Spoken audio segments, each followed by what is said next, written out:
The contract was simple. Kill the biggest pop star on the planet. Make it look like an accident, clean, quiet, forgettable. Zion had done worse. He had erased politicians, CEOs, crime lords. He never asked why. He only asked how much. But this time, something shifted. Her name was Nyx, the voice of a generation, the queen of a digital empire. Instead of ending her life, he decided to take it. Not for ransom, not for leverage, for ownership. This is not a fairy tale. It is a dark story about control, about obsession, about a choice that is not really a choice, because when the bunker door locks, freedom becomes a memory. New York City, year 2050. Acid rain slid down reinforced glass. Neon lights bled through the storm. Skyscrapers pierced the sky like chrome blades. The city below was no longer the Big Apple. It was a machine, breathing, watching, connected. 8 million minds wired into a neural grid, addicted to artificial dreams. Zion was not connected. He preferred silence. He preferred reality. Inside his dark Manhattan apartment, floating screens surrounded him, surveillance feeds, encrypted files, financial trails. At the center of every screen, her face, Nyx. 4 months earlier, a group of old-world music executives had contacted him. Men who had lost billions when she launched her independent neural streaming platform. She had cut them out, destroyed their monopoly, humiliated them publicly. They wanted her gone. Plane malfunction, stage collapse, drug overdose. They did not care. They just wanted a body. Zion accepted the payment. He always did. But surveillance changes things. He zoomed in on a hidden camera feed inside her dressing room. Nyx sat alone, rainbow hair glowing under white lights, not dyed, fiber optic strands woven into real hair, color shifting with her pulse, a living hologram. She pushed away a plate of synthetic food. Disgusted. Zion had hacked her medical profile weeks ago. She refused lab-printed protein, refused chemical substitutes. In a plastic world, she wanted something real. "You don't belong here," he murmured into the dark. His voice was low, controlled, dangerous. He watched her shoulders tense before every performance, watched her breathe through panic before stepping onto stage. Billions adored her, but backstage, she was alone. What began as target analysis became fixation. He stopped calculating bullet trajectory, started calculating containment. Not how to kill her, how to keep her. He shut off the screens. Darkness swallowed the room. He stood, black tactical suit, broad shoulders, holstered weapon at his thigh, syringe secured inside his vest. Not poison, military-grade sedative. The contract demanded death. His instinct demanded possession. Madison Square Garden had been rebuilt into a floating arena. Holograms of Nyx towered over the streets. Crowds roared inside like a living storm. Zion moved through security unseen. Signal jammers disabled cameras. Sensors blinked out. He was not a guest. He was a system error. He knew her schedule. Corridor B, restricted access, 30 seconds after show end. He waited in shadow, breathing slow. Ozone from stage effects burned the air. Footsteps. She turned the corner. Up close, she was brighter than any screen. Sweat on glowing skin, chest rising fast. Adrenaline still flooding her system. She waved off her security team. "Give me a minute." Fatal mistake. Zion stepped forward. No warning. His arm locked around her waist, solid, unbreakable. Her back hit his chest armor, cold metal, hard muscle. His gloved hand sealed over her mouth. Her scream died against his palm. He pinned her to the steel wall, full body weight. No escape. For 1 second, he hesitated, his face close to her neck. And then he smelled her. Not chemicals, not synthetic perfume. Something warm, human. His assassin instinct shut down. Predator instinct ignited.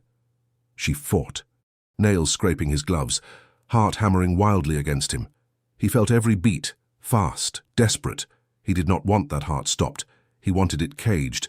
"Quiet," he growled near her ear. "Not a request, an order." He drew the syringe. Her eyes widened, pure terror. No negotiation. The needle pierced her neck. Her body stiffened, then softened, collapsing into his arms. The rainbow lights in her hair faded. Dark. He caught her before she fell, lifted her easily, looked at her unconscious face. "The world thinks you died tonight," he said quietly, "but you belong to me now." Outside, acid rain erased all evidence. When Nix woke, it was not pain she felt first. It was silence. No electric hum, no neural notifications, no data stream flooding her brain. For 20 years she had never been offline. Now, nothing. She opened her eyes. Concrete ceiling, raw, grey. Not her penthouse display sky. She sat up too fast. The room spun. Her fingers touched her neck. Tender puncture wound. Memory hit. Dark corridor. Amber eyes in shadow. The smell of danger. "Network," she whispered. "Connect." Silence. Then inside her mind, a cold automated response. Signal not found. Offline mode active. Fear crawled up her spine. She jumped from the bed, still wearing her futuristic stage bodysuit, now dull, colorless. She rushed to the glass wall.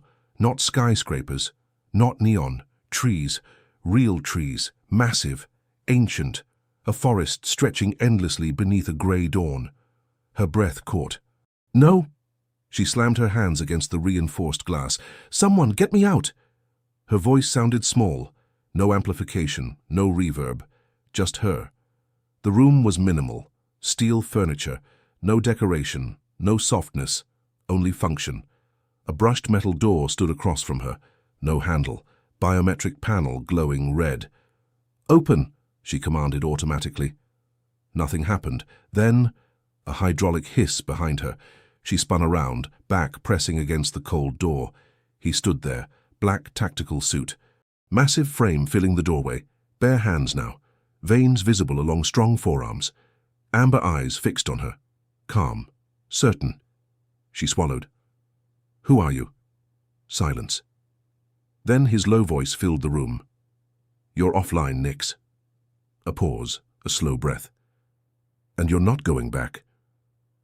He watched her with unsettling calm, arms crossed, amber eyes dissecting her like she was a rare specimen sealed in glass. "Who are you?" Nix demanded. She tried to summon the authority of the CEO who had crushed empires. Her voice still trembled. "Do you even understand who I am? My implant tracker has already alerted Global Guard. They'll bomb this place in 5 minutes. Zion uncrossed his arms, took one slow step forward. The room felt smaller.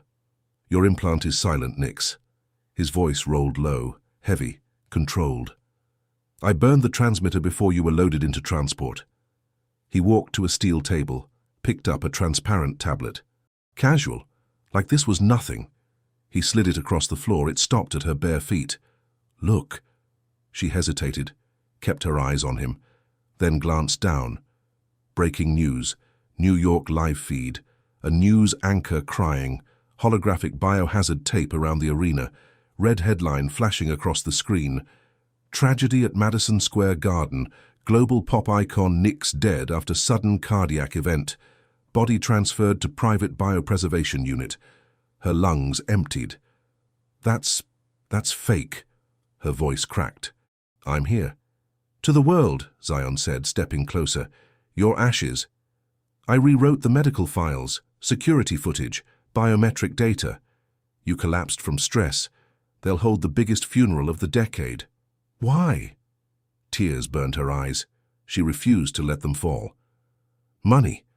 I can double whatever they paid you, triple it. I have trillions in crypto." He stopped one step away. She had to tilt her head back to meet his eyes. He smelled like wood, gunpowder, heat. "If I wanted money," he said quietly, "I would have killed you and collected. My accounts are already full. Then what do you want?" She shoved his chest with both hands. It was like pushing granite. He didn't move, but something shifted in his gaze. The amber darkened. His hand moved fast, wrapped around her throat. Not squeezing, controlling. His thumb pressed against her racing pulse, his palm firm at the back of her neck, forcing her chin up. Heat flooded through her skin. "Take your hand off me." She grabbed his wrist, nails digging in. He leaned closer, invaded her space, breath steady, warm against her face. "You don't make rules here, Your Highness." The title dripped with mockery. "Out there, you were untouchable. You commanded. The world obeyed." He tightened his grip slightly. Not pain, a reminder. "Look around." She shivered, fear mixing with something electric, her body betraying her. "There's no internet here, no money, no audience to save you. Only nature." A pause. "In nature, the strong decide." He released her abruptly. She stumbled back, hit the door again, hand flying to her throat. He turned away like a king bored with conversation. "The kitchen has food. The bathroom has hot water. Eat. Clean yourself." He paused at the threshold, looked over his shoulder.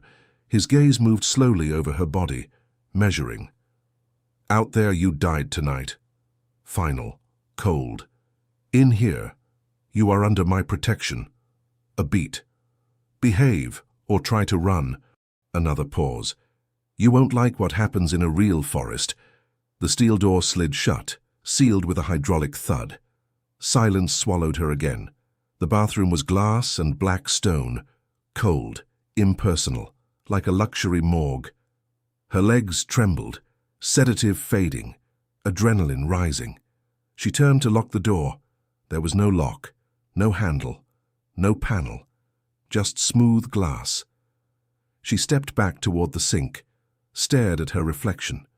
Neon ghost, silver body paint smeared across her arms and torso. Her cyber goddess stage persona now ruined. The intelligent polymer bodysuit dull and lifeless, clinging to her skin like dead plastic. "I need this off." Her voice shook. She reached behind her, searching for the biometric release seam. Her fingers slipped. The system was inactive, just like her implant. Open. Nothing. Open? She scratched at the material, panicked. The bathroom door slid open. She spun around, heart slamming. Zion stepped inside. The room felt smaller instantly. He had removed the tactical vest. Only a fitted black shirt now, stretched tight over wide shoulders, defined arms.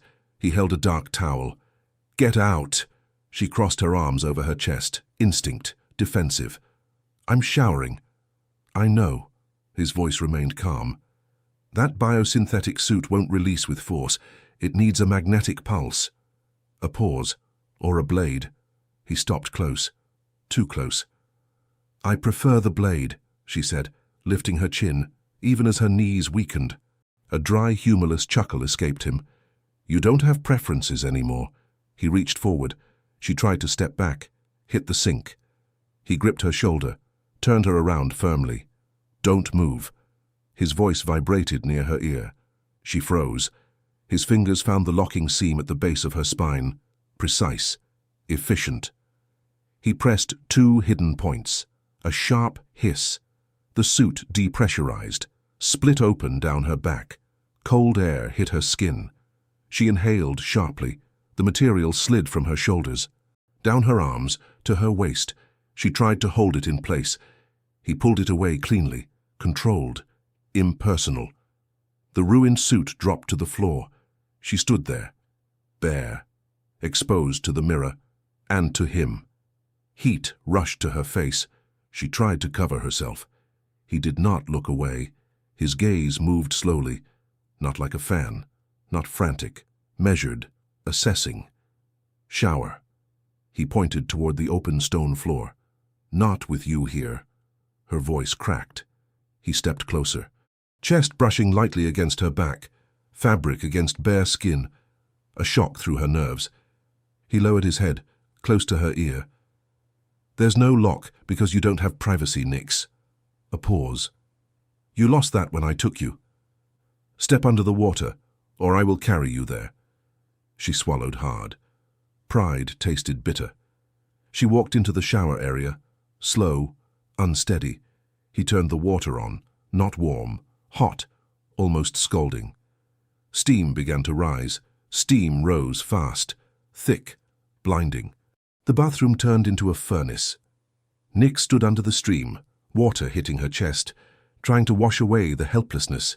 She waited for the door to close, waited to hear him leave. He didn't. Through the fog, his shadow moved. Zion stepped into the shower fully dressed. Water soaked his boots, ran down his black shirt. He didn't react. He held a dark sponge. "The paint," he said. "It won't come off with water." "I can do it myself." She reached for it. He caught her wrist mid-air. Firm. Final. "No!" Water streamed down his face, made him look feral. "Let me see what's under that silver mask." He turned her around. She braced her palms against the wet stone wall, breathing uneven. He started at her back. The sponge was rough. His hand was rougher. Slow strokes, deliberate, heavy. Not a caress, an excavation. Silver paint smeared away, revealing skin beneath. She bit her lip to keep quiet.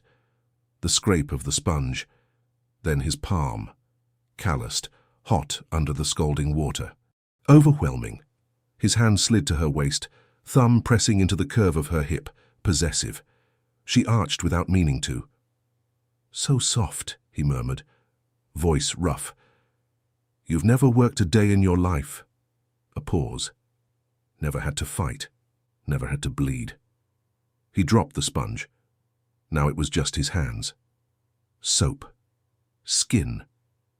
He turned her to face him, trapped between cold stone and solid muscle. She couldn't meet his eyes.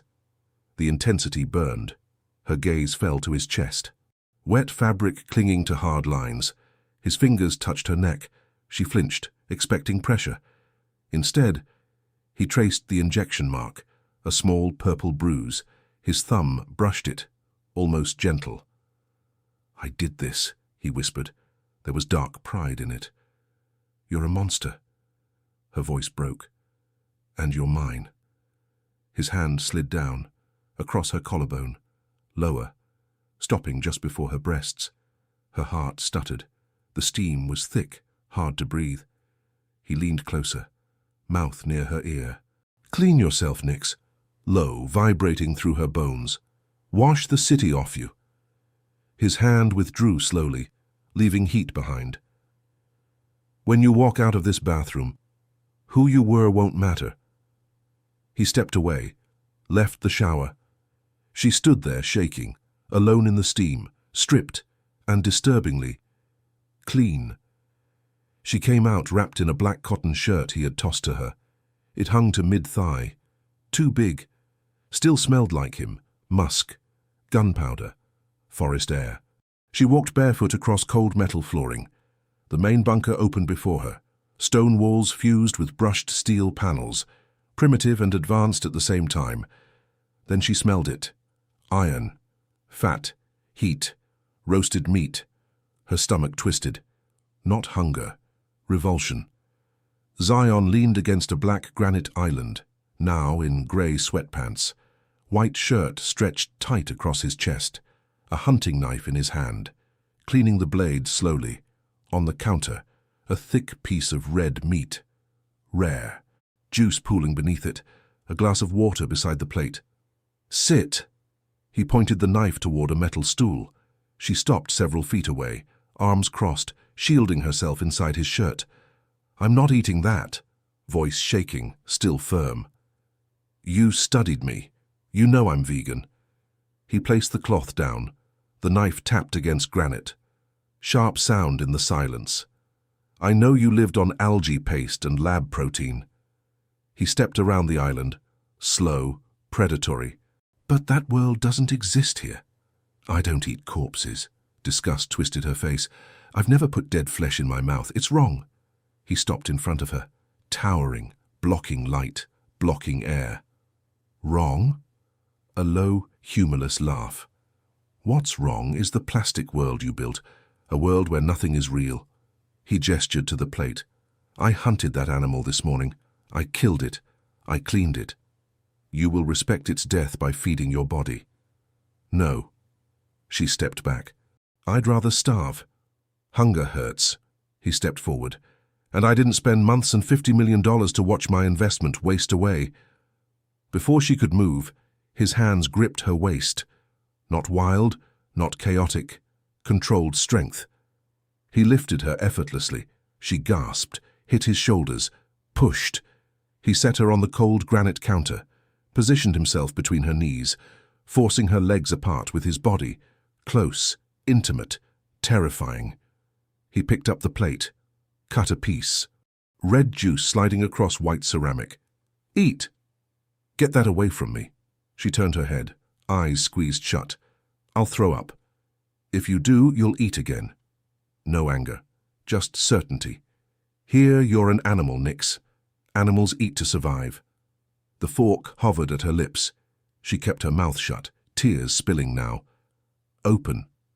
She shook her head, sobbing. He exhaled slowly, set the plate down, kept the fork. His left hand gripped her jaw, strong fingers pressing into her cheeks, forcing her mouth to part. "Don't make me hurt you," whispered against her lips. "Open!" Pressure increased, sharp pain. She cried out, and in that second he slid the fork in.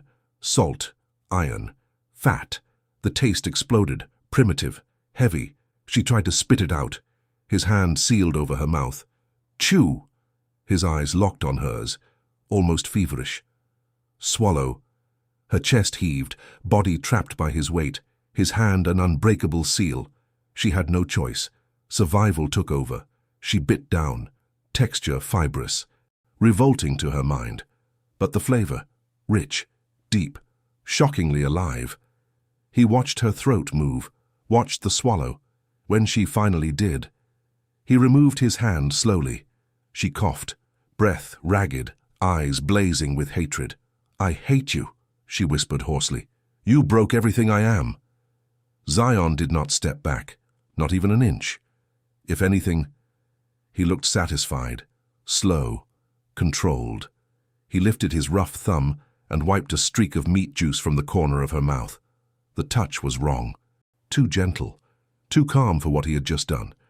He brought his thumb to his own mouth, tasted it, never breaking eye contact. "I didn't break you, Nix." His voice was low, steady. It vibrated in her spine. "I'm just peeling away the lies." A breath. He cut another piece of meat, held it up. Again, a pause. This time, "Open your mouth on your own." Silence. "Or we stay at this counter all night." His eyes darkened. "And trust me, I'm a lot hungrier than you." Nick stared at the fork.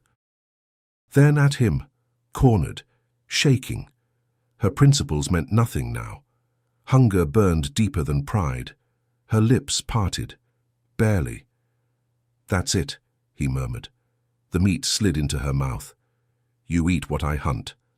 A breath against her face. "You live because I allow it." The food sat heavy in her stomach, like molten lead. 3 hours passed.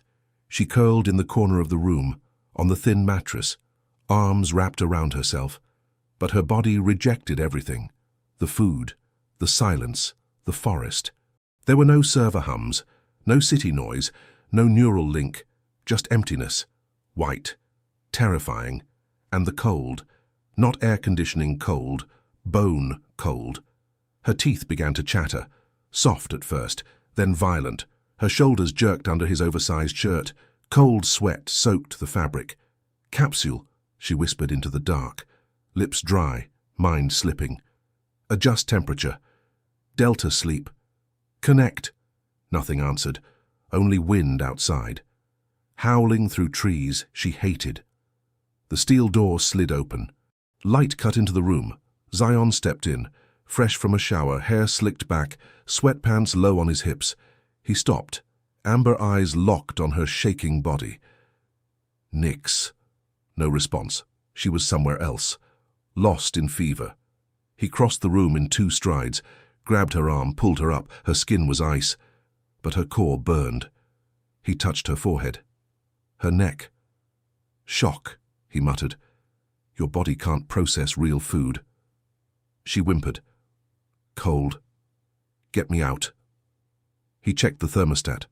Already maxed out. The bunker was insulated, but she wasn't producing heat. Blankets wouldn't be enough. He made the decision instantly, no hesitation. He let her drop back onto the mattress. She trembled harder. He shoved his sweatpants down, kicked them aside, black boxer briefs, bare chest, heat radiating off him. He pulled the heavy blankets back, got into the narrow bed. The mattress dipped.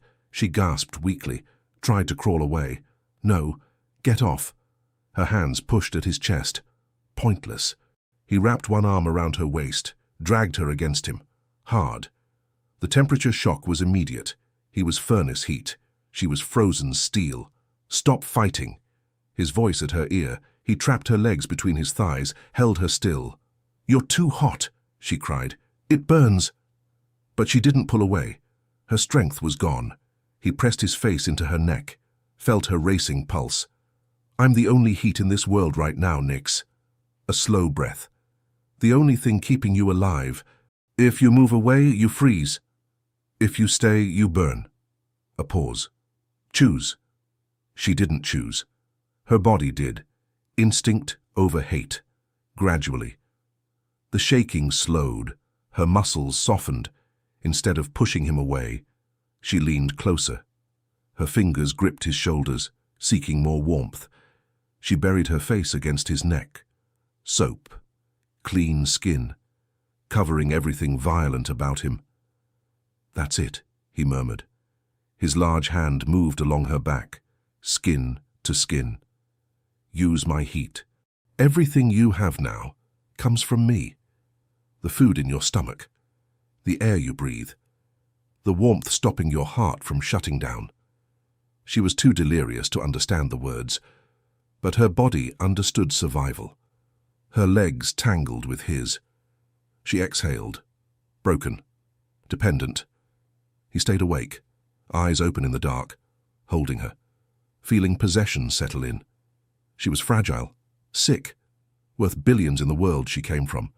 But here, she survived because of him. Dawn came grey, wet, cold. No golden city simulation, just real forest. Sharp air. Danger in the silence. Nix woke to emptiness beside her. The heat was gone. Stand.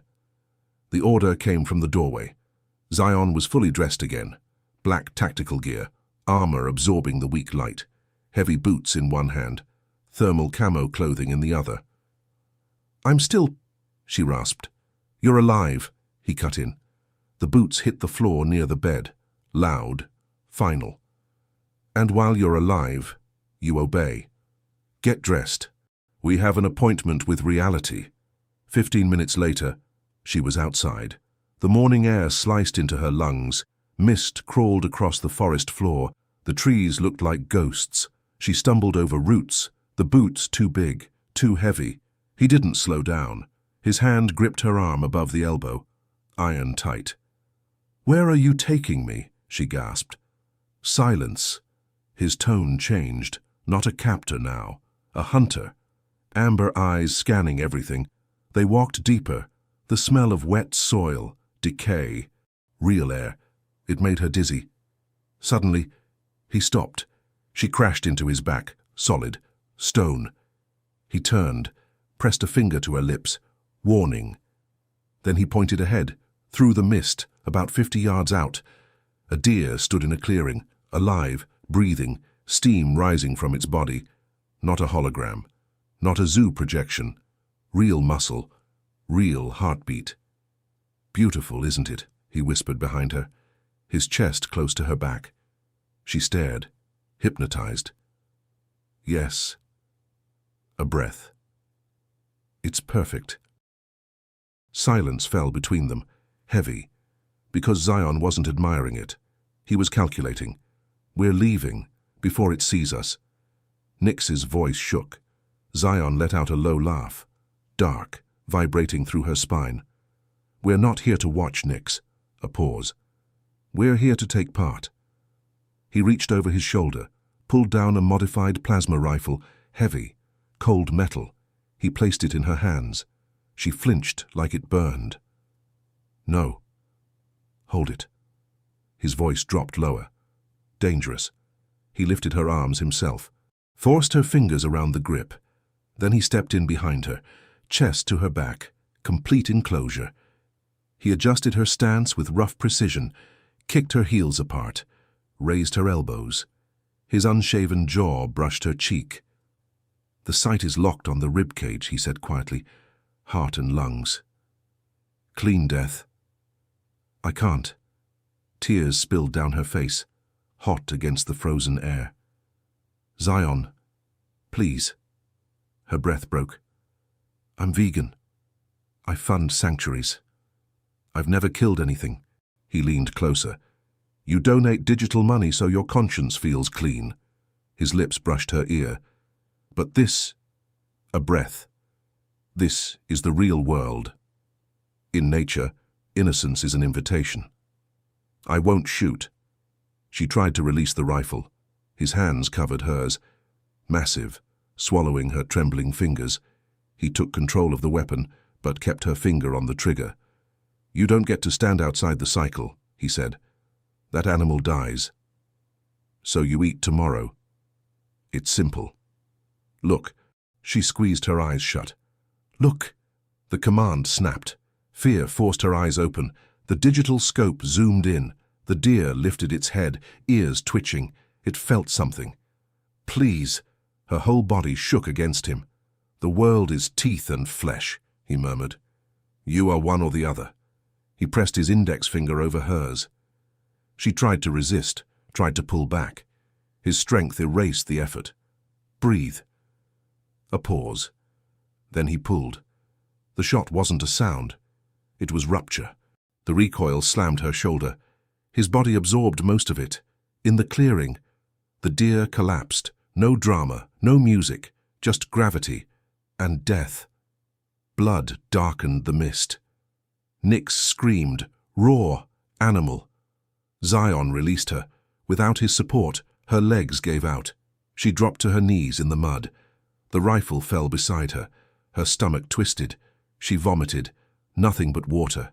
Her hands dug into wet soil, trying to wipe something off that wasn't on her skin. "You're a monster," she choked. "You made me do it." Zion stood over her, did not bend down, did not comfort. He picked up the rifle, wiped mud from the stock calmly. "I kill so you can afford to cry," he said. Flat. "You think you're above this. Look at you. On your knees in the dirt." He slung the rifle over his shoulder, extended his hand, not gentle. "Get up. We collect what's ours. And don't forget who keeps blood moving in your veins." She stared at his hand, the same hand that forced the trigger, the same hand that fed her, warmed her. Hatred burned in her eyes, fear froze her bones. Shaking, she took his hand. The walk back to the bunker blurred. Silence, adrenaline, acid in her throat. Inside, she went straight to the sink, turned the faucet on full. Cold water rushed over her hands. She scrubbed hard, skin reddening, cuticles tearing, trying to erase the phantom weight of the trigger. "The skin won't come off," Zion said behind her. Calm, controlled. She froze, water still running. She looked at his reflection in the armored window.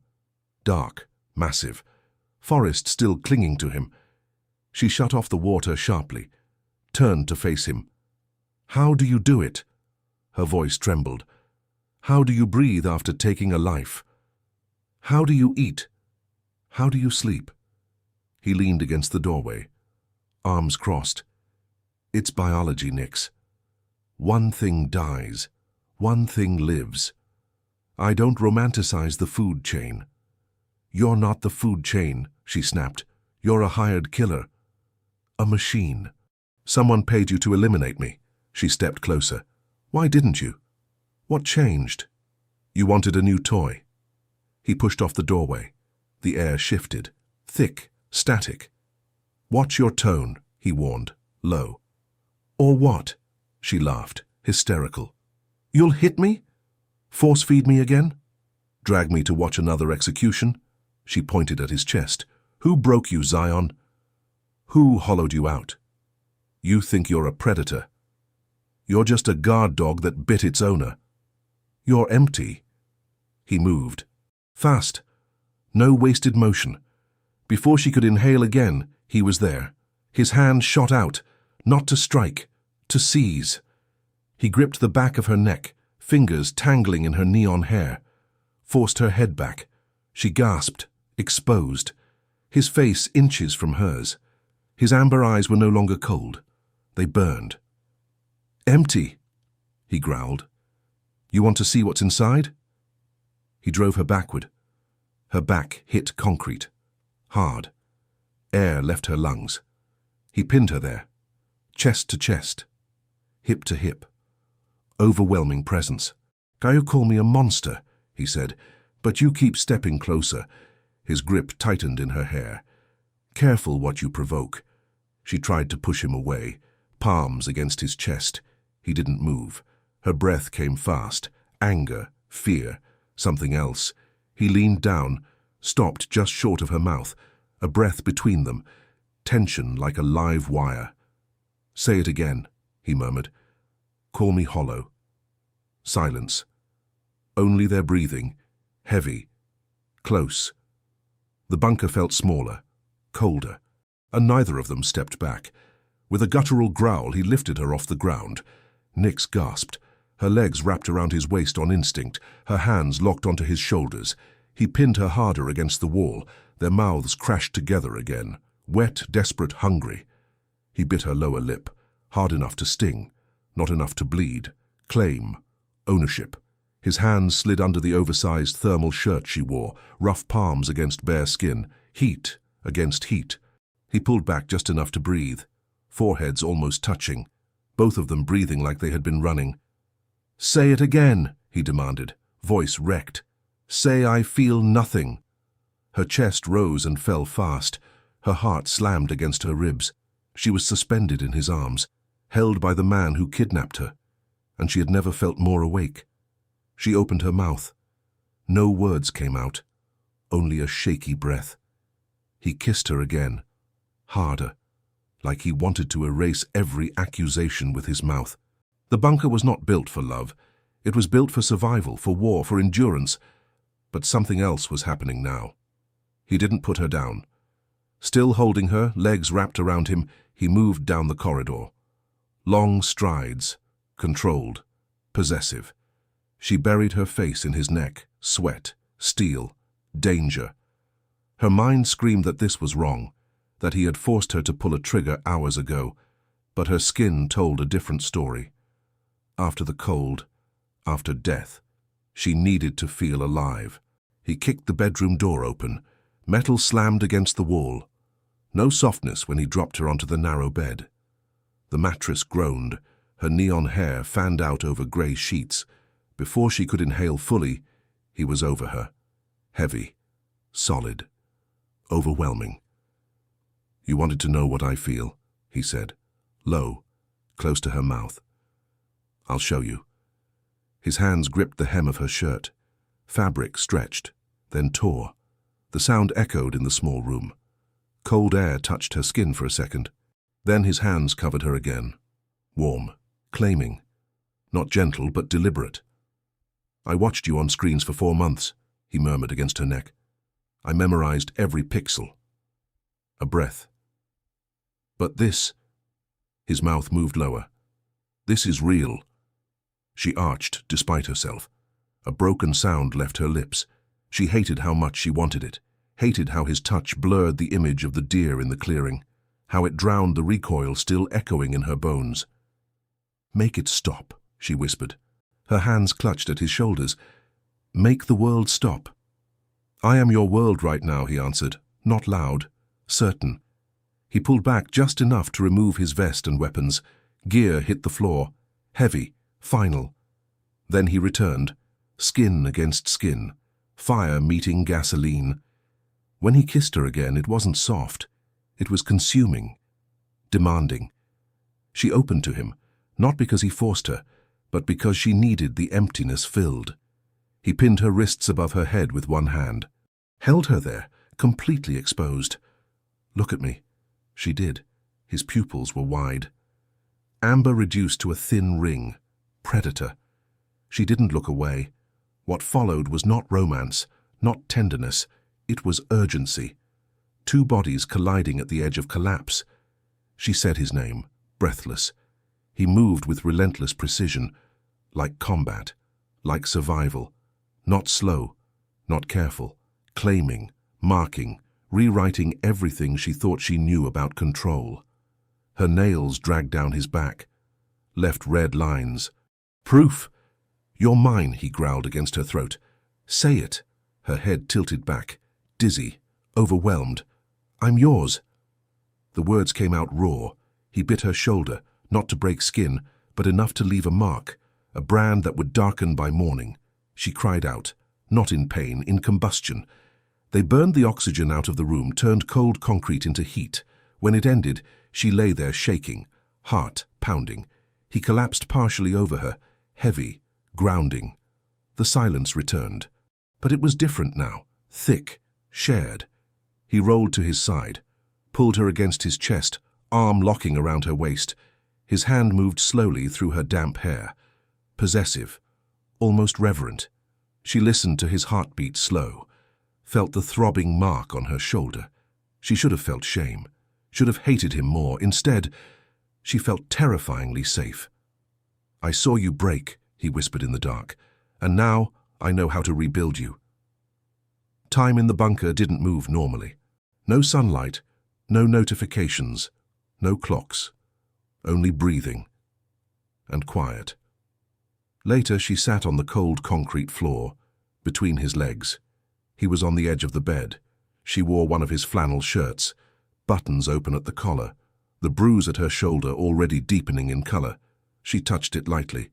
It didn't scare her anymore, it anchored her. "Take your hand off," he murmured. Low. She obeyed. He held a stiff brush, started working through her tangled hair. Not soft, but careful. He held the roots so it wouldn't pull, methodical, patient. "You have the most expensive hair in the world," he said quietly, "and now it smells like smoke and forest." A pause. "And me." 6 figures stepped through the smoke. White ceramic armor, corporate elite, no insignia, no mercy. Zion didn't hesitate. He raised the plasma rifle and fired first. The corridor exploded in blue light. The first soldier barely cleared the threshold before his chest plate melted inward. He dropped without a sound. Steam rose from the armor. The other 5 scattered, disciplined, efficient. They fanned out into formation like they had rehearsed this scenario 100 times, because they had. "Target confirmed inside," one of them barked through a modulated helmet speaker. "Engage lethal." Zion smiled. Lethal. Good. A burst of return fire slammed into the bunker wall beside him. Concrete cracked. Shards tore across his bare shoulder. He didn't flinch. Pain sharpened him. He moved left, fast, low. Another shot, another flash. He clipped the second soldier at the knee joint. The ceramic shattered. The man screamed as he fell. Zion closed the distance before the others could adjust. He dropped the rifle. Too close now. He liked it close. He grabbed the fallen soldier by the helmet and slammed his head into the concrete wall. Once, twice. The visor spider-webbed. Blood leaked inside the mask.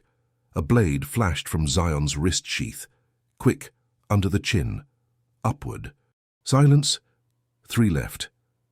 The corridor filled with smoke and alarms. Inside the panic room, Nix heard everything. The muffled thunder, the vibration through steel. Her knees pressed to the cold metal floor. Her hands covered her mouth. She could still taste him, still feel his teeth at her neck. And now, war. Outside, one of the soldiers launched a micro-drone. It zipped toward the ceiling, scanning for heat signatures. Zion saw it, shot it mid-air. The explosion lit his face red. Predator. Pure. 2 soldiers flanked him from opposite angles. Smart. He pivoted, took a round through his side. It burned. He grunted. Didn't slow. He grabbed the barrel of the nearest rifle and twisted. The weapon discharged into the other soldier's chest. Friendly fire, clean kill. Zion drove his forehead into the remaining man's visor. The crack echoed like breaking ice. He ripped the helmet free. The soldier's eyes were young, terrified. "Where's your handler?" Zion asked quietly. The man reached for a sidearm. Wrong move. Zion broke his neck. 4 down, 2 left. Heavy footsteps behind him. He rolled just as a plasma burst scorched the space where his spine had been. He came up on one knee and fired blind. Hit. A scream. Armor collapsed inward like melting wax. The last soldier retreated toward the blown entrance, calling for backup. Zion advanced, slow, measured, bleeding. "You came for her," he said, voice calm despite the sirens. The soldier fired again. Missed. Zion's return shot didn't. The plasma round punched through ceramic and spine alike. Silence fell. Only the alarm remained. Red light, rotating, breathing. Zion stood in the wreckage. 6 bodies. Smoke. Burning circuitry. He exhaled slowly. Then, a new sound. Low. Distant. Engines. Not ground. Air. He looked up toward the reinforced ceiling. Multiple signatures. More than 1 aircraft. Corporate response time. Fast. Too fast. They had triangulated the bunker. They hadn't sent 6 men to win. They sent 6 to confirm. Zion wiped blood from his ribs. His blood. He turned toward the corridor. Toward her. Inside the panic room, Nix felt the vibration change. Not footsteps. Not gunfire. Something heavier. Above. She whispered his name. No answer. The alarm cut abruptly. Darkness swallowed the bunker. Emergency power failed. For 1 second there was nothing. Then, a deafening crack from above. Concrete screamed. The ceiling split. Dust rained down like ash. Zion reached the panic room door just as the first chunk of reinforced slab collapsed into the corridor behind him. He slammed his palm against the scanner. Override denied. External breach detected. "Open," he growled. Inside, Nix scrambled toward the internal panel. Her hands shook. "Zion!" "It's me." Another impact. Closer. She hit the manual release. The steel door slid open halfway before jamming. He forced it the rest of the way with brute strength. Their eyes met.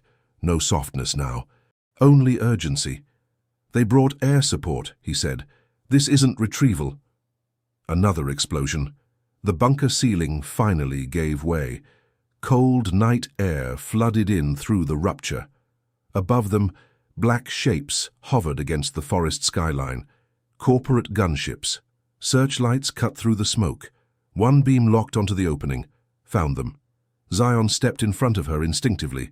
Shield, possession. "I told you," he said quietly without looking back. "No one touches what's mine." The first missile dropped. Thermal visors. Kinetic assault rifles, cleaners, paid to erase the problem he created. "Primary target not visual," the metallic voice echoed. "Thermal scan shows 1 heat signature in the corridor." Zion didn't wait. He knew every inch of this hole, every crack, every blind angle. He fired once. Precise. The emergency panel exploded. Darkness swallowed the bunker. Total. Absolute. Now. They were in his world. "Contact.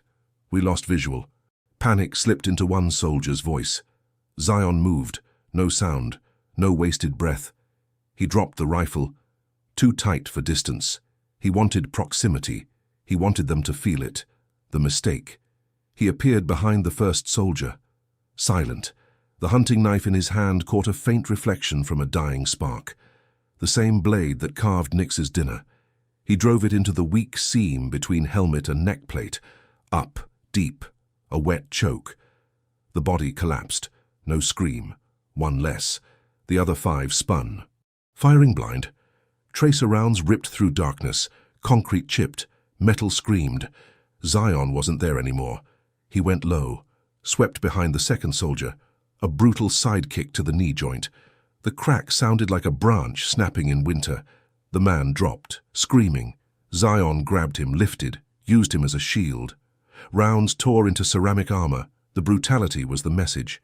He let the body fall. Picked up the plasma rifle. Blue light ignited his face. Twisted. Cold. They interrupted her song.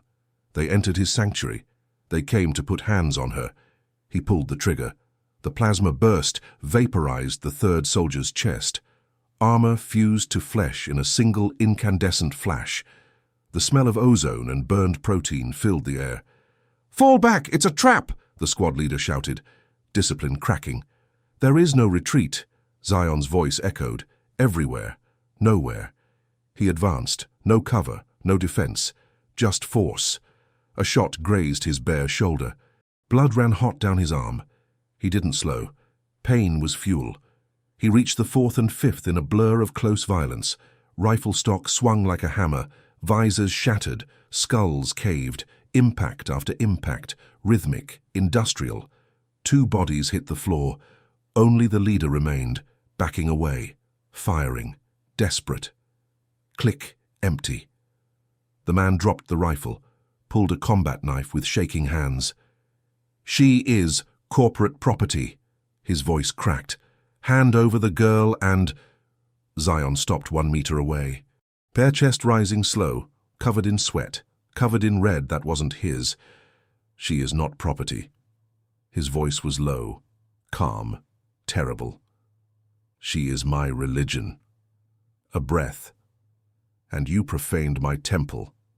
He let the rifle fall, disarmed the soldier with a flick so fast it barely registered, grabbed him by the throat, lifted him off the ground, pinned him to the wall. The same wall where he had kissed Nix. He squeezed. No rage. No shouting. Just pressure. He looked into the man's eyes as life faded. Like blowing out a candle. When the body went limp, he released. It dropped with a dull thud. Silence. The bunker breathed again. Sparks, dripping fluid, his heavy breathing. He looked at his hands.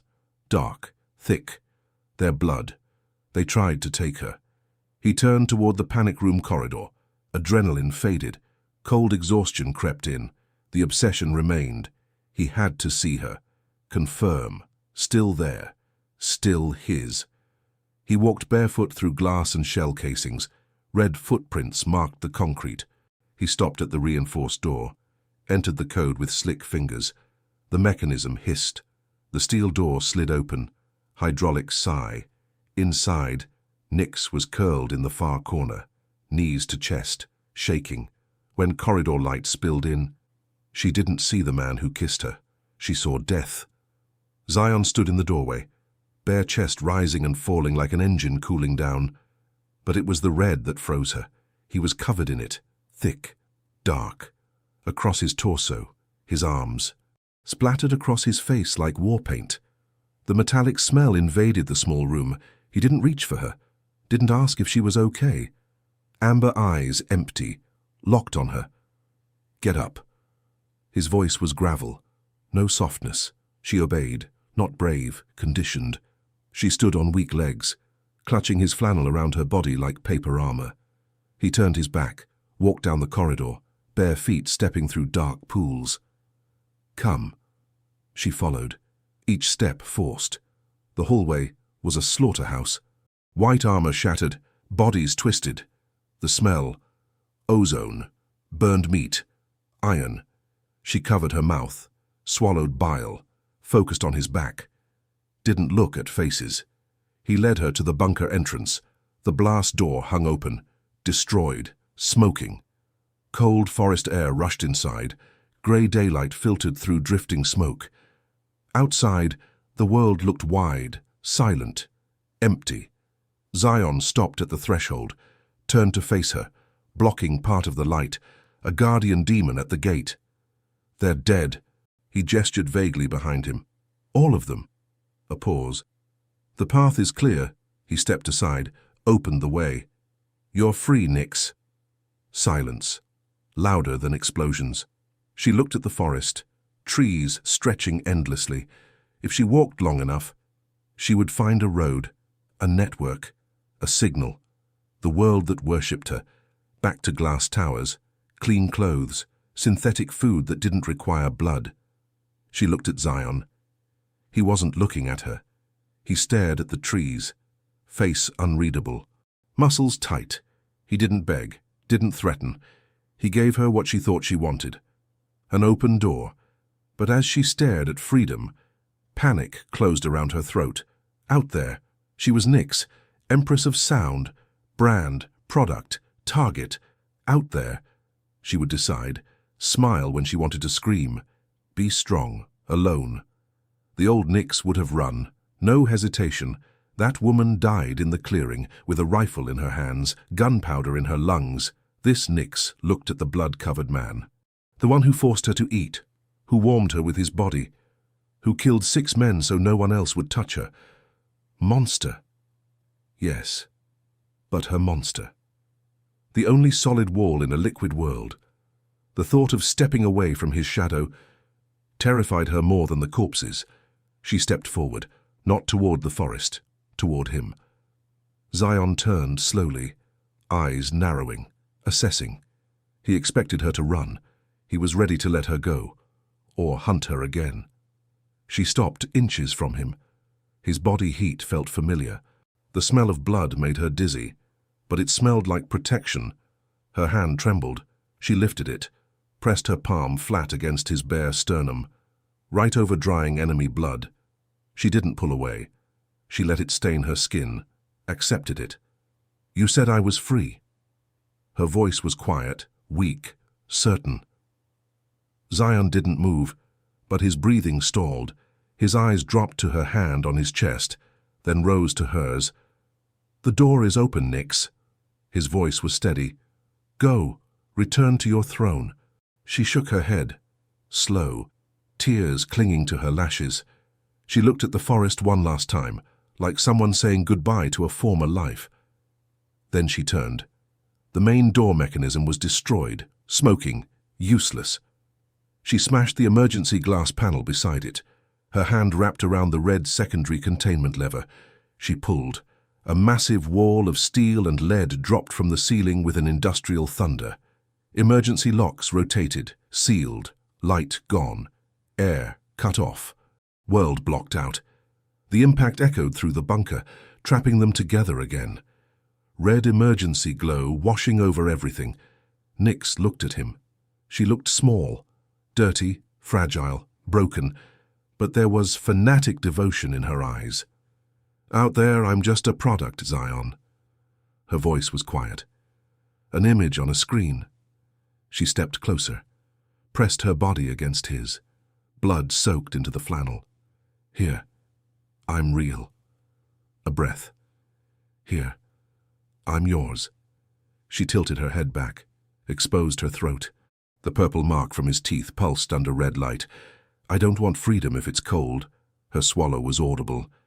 If I go back, you come with me. A tremble. To hold my leash. Zion exhaled. The tension drained from his shoulders, replaced by something darker. He lifted his blood-covered hand, gripped the back of her neck, stained her rainbow hair red. He didn't kiss her. He pressed his forehead to hers, closed his eyes, accepted it. Then the world burns. A whisper against her mouth. Because if I hold the leash, Nyx, I never let go. Don't, she breathed. Don't ever let go. In the ruined bunker, surrounded by death, they sealed the pact. She wasn't a hostage anymore. She was a believer. 6 months, 182 days since the bunker door closed and opened again, returning a woman who no longer existed. The Olympic Stadium of Neo-Tokyo was alive. 80,000 voices screaming in unison. The sound was physical, a wall of vibration. Nyx didn't tremble. Center stage. One white spotlight cutting through darkness. She looked untouchable, divine. Her rainbow hair, once rebellion, now pulled into a surgical high ponytail, exposing the elegant line of her neck. The media called it rebirth. Headlines screamed that the Empress of Sound had returned from a spiritual retreat. Stronger, colder, untouchable. They speculated about burnout, a breakdown, a miracle recovery. No one knew the truth. No one knew about blood, raw meat, forest cold, the bunker turning into a tomb, the weeks of disappearing, armored motels, identity swaps, the nights Zion went out hunting. eliminating anyone who traced their path, cleaning the road so she could shine again. They didn't see the woman. They saw the idol. Zion saw. He stood stage left, hidden in velvet shadow. No more blood-stained tactical gear. The predator adapted. Concrete jungle now. He wore a tailored Italian suit. Ballistic fiber woven into elegance, worth more than every life in the front row. Silent earpiece. Under his arm, a semi-automatic loaded with armor-piercing rounds. Officially, head of personal security. Unofficially, the jailer holding the key to the golden cage. He crossed his arms, amber eyes scanning the crowd, fans crying, reaching for her hologram, begging for a glance. Pathetic. They think she belongs to them. His gaze returned to Nyx. She was singing the bunker ballad, the same song she sang in the dark at the end of the world. Now, no tremor.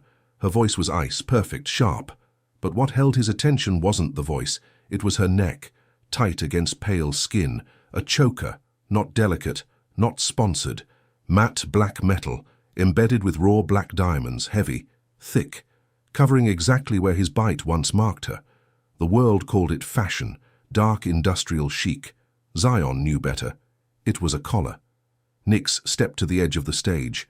The crowd roared. She didn't smile. Her face was porcelain, cold. She never touched the reaching hands. Since the forest, no one touched her. Not stylists, not executives, not friends. Only him. Her life was luxury confinement. Stage to armored car, car to fortress penthouse Zion designed. No parties, no live interviews, no intimacy. An aquarium. Water filtered by him. Mid-chorus. Nyx turned. Ignored cameras broadcasting her to billions. Ignored the drones circling overhead. She looked toward the shadows. Toward him. Their eyes met across distance and darkness. Instant, electric. The cold empress melted. For a second. The devoted girl from the bunker surfaced. She sang to 80,000. But her soul knelt at his feet. Zion felt the satisfaction bloom inside him. Hot. Heavy. He uncrossed his arms, stepped 1 centimeter out of shadow, just enough for stage light to reflect off his watch. Let them scream her name. Let them tear their throats, worshipping the illusion. Buy the products. Consume the lie. When the lights go out, she isn't their empress. She's my broken girl, needs my hand to eat, to sleep, to breathe. He adjusted his cufflink. The world has the voice, the glittering shell. I have the fear, the obedience, the soul. The song hit its climax. Nyx held the final note, pure, angelic, painfully perfect. The audience was in ecstasy. Contract demanded 3 more songs. Zion didn't care about contracts. He looked at her, gave a single movement, barely visible. 1 sharp nod. Enough. Nyx saw instantly. Her lips curved, not the plastic smile for cameras. A small, secret, terrible smile. The smile of someone who knows who holds the leash. She cut the note. Abrupt. Silence cracked across the stadium. "Good night," she whispered. Before the exit music could start, before producers screamed in her earpiece, she dropped the microphone. The impact echoed like a gunshot. She turned her back on 80,000 people, turned her back on fame. Walked straight toward the dark wing, fast, eager. The moment she crossed into shadow, Zion was there. No words. He opened his jacket, wrapped it around her shoulders, covered her, claimed her. Nyx exhaled. Her body relaxed instantly against him, head resting against his armored chest, the monster's heart steady beneath. "Let's go home," Zion said. "Yes, sir." They disappeared into the corridor, leaving behind a world screaming for an idol, who would never be free again. Suastunditisium, the world sees a goddess on stage. You know the truth, she lives in a bunker, and only he has the code. So now, tell me, when that door opened to the forest, would you run, or would you close it like Nyx? I would run, or I would stay, until the next obsession.